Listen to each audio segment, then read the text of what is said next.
Hi everybody, and welcome to this afternoon's tasting, which is going to be interesting, like all of our tastings. Well,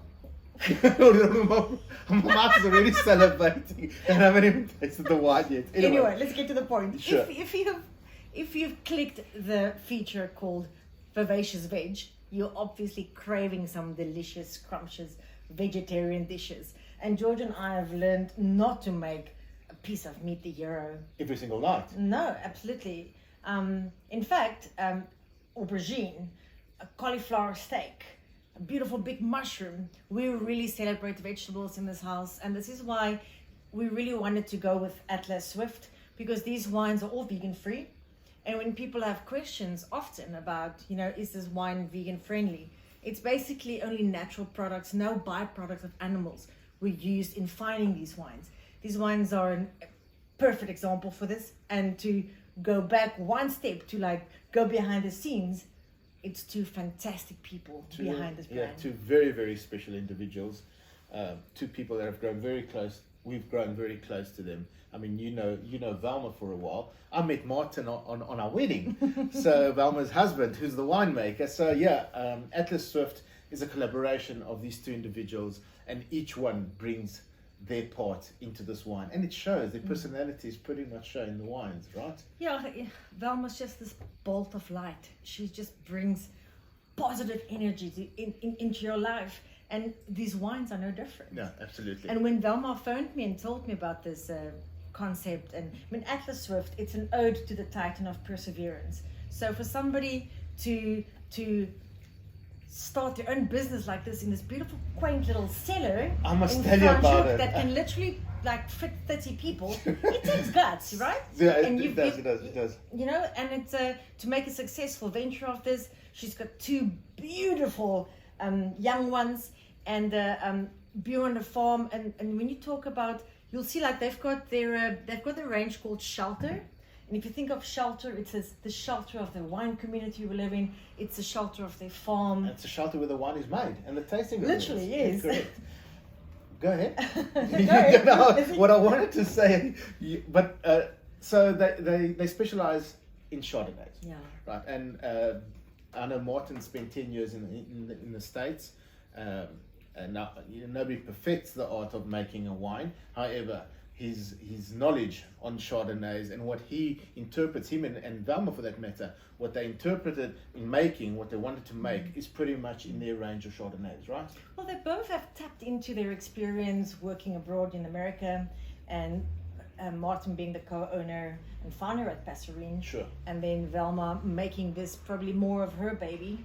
You can see her femininity kind of trailing through all these wines. And they teamed up with I think it's a creation, a Ukrainian-born artist who designed these labels, and each one of the 4 Chardonnays in this range, Which the other two aren't, yeah? yeah, celebrates these goddesses on the labels and the territories where these vines grow and where the grapes are from. So the 4 territories are Cedarburg, right? Yeah, Cape South Coast. Cape South Coast. I don't know if I remember them. They've got about they've got their little pamphlet here. So it's the Cedarburg. Yes. First of all, Yeah. high altitude. Sure. So a completely different style of wine. And then they've got the Cape South Coast, that as the crow fly 3 to 5 k's from the ocean. So a lot of maritime influence. Yeah, and they've got Wellington, so quite hot. It can be quite baking in the summer. And then Robertson, I remember the 4th one. And then Robertson. With all the limestone soils, right? Well, which makes for a completely different style of wine, and that is what they wanted to celebrate. And like these two with the beautiful ladies on the front, they've got 2 more. And then they've got the Shelter range. That will always be a blend of these territories. Sure. So, what are we tasting today? Okay, well, so if you are fanatic about Chardonnay, as we and Velma and Martin is, if you pick up on the nuances of which of these territories we're tasting, you can stand a chance of winning a hamper of 12 incredibly fascinating wines that we've put together to celebrate the month of September. It could be one of the other 2 that we haven't put on the table if we've got it. It could be. Absolutely. Allora, on the nose, Baba, tesoro. Chardonnay doesn't jump out as an aromatic varietal. No. Yeah, pick almond flakes, very lightly toasted almond flakes. I get a little bit of kumquat, but it's somewhere between ripe limes, kumquat, maybe a little bit of I almost said blood orange, but grapefruit. I'm going to read grapefruit. Yeah. Grapefruit. So a lot of citrus. Yeah. A little bit of a aromatic stone fruit, but probably more of a greener kind of plum. And then very soft spice, vanilla, cinnamon. There's a lot of, there's an intensity and quite a tension. There's an intensity on the palate, intensity with freshness. The acidity to me, the freshness is so crisp, so clean. Yeah. And then I get a sense of saltiness, almost salt flake. Yeah, it's got a bit of a stony. I don't think this is from a warmer climate. No, I don't think it's from a warmer climate.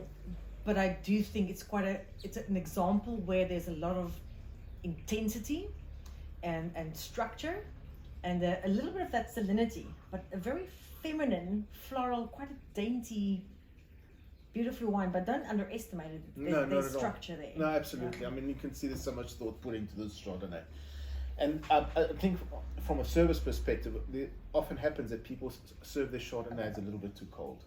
It should not be as cold as what you would normally serve a white wine. So I would pick up the temperature by 1.5 degrees, and it's almost as though the characteristics are just magnified. Everything just jumps up at you. So their tasting room opened on the 10th of September. You know, I was there a couple of days prior, and I'm to pick up the wines from Velma. Sam, you should have seen, she was like an ever-ready battery. She was showing me everything, but she was so excited, and she was talking so fast because of excitement. And I mean, this is something that's gonna, where they're situated in Franschhoek, the picturesque mountains. It's real, hey? It is real. Beyond real. Because I mean, not only does she have winemaking experience, she's a sommelier as well. Sure. So you're sitting in a space that's really safe to ask any questions. The venue is just unbelievable, Sam. We need to go together and spend some time there. So, Velma and Martin. Just quickly, I'm sorry, but to sum up this wine, if you look at a Burgundian style, it's definitely towards the top end. To Coroor, it's somewhere between a Chablis style, but it's got the more obviously there's an oak influence that adds that creamy, spicy character. But it's not your voluptuous, bigger styles towards the north, towards the south. So definitely a wine made in the spirit of elegance. Sure, and although all these wines are so approachable, I mean they're so drinkable. The four terroir territory Chardonnays are I think it will keep a wine gig interested, won't it? They're geeky. I think they're absolutely. geeky because I think you've got to really wait for the wine to evolve in your glass. It keeps giving me like now even there's a bit more of a Fynbos kind of a character coming, like a Gariki kind of character coming through. So fascinating. We can talk about these wines all It's layers. It's layered like this beautiful young couple and family, and go and support them. Sure, go absolutely. up to the farm. Go and explore Chardonnay, and So, a whole new world open up. Sam, we need to bring this to an end now, Bella. So to take part in this competition, you got to go Married to Wine. Yep. Yep. The webpage. Yeah, well, their website is, I don't know if it's live by the time this video will air. Yeah, hopefully it will be very soon. And then that being said, the wines are available online and from the tasting room. Yes, for now, yes. For now. Well, and some boutique wine shops and boutique restaurants. But I think for now, to just spread the word of Atlas Swift, go to the winery and support them. They've got charcuterie platters, and you can make a whole experience. Velma, Martin, thank you very much for this privilege. Good luck with your venture. We're super proud of you, and stellar wine, classy, classic, elegance personified. If I don't stop Summary now, she will go on with this beautiful wine. Salute, Bella. Oh, ching ching. It's really good.